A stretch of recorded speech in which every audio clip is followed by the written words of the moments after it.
I'm Rachel Caldica, the CEO of Everyone. It's not that technology has been coming under more criticism overall, it's just that I think the story has been really, really positive for a long time, and now we're starting to see potentially more balance there, I think.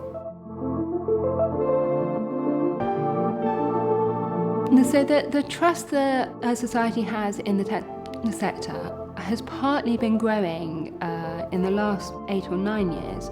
If you order something online and it turns up in a couple of hours, that gives you loads of confidence that everything is working. But no one really understands the things that have happened to make that occur really smoothly. In the media in the last couple of years, more stories about the things that are making that happen. So not only what's happening to your data, but the workers who are helping that to happen. It's turning it from being a magical thing into something that is maybe slightly more uncomfortable for people to start to understand all the parts of.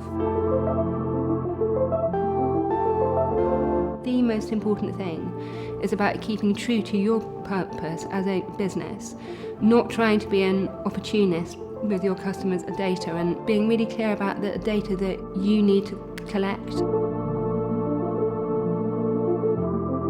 There are lots of great things about GDPR, but probably rather than building trust, I think for the first time it reminded lots of people about the data that they're sharing. Actually, the benefit of thinking about it is huge. Whether or not that builds trust, I don't know. Potentially it might build a little bit of healthy skepticism, actually.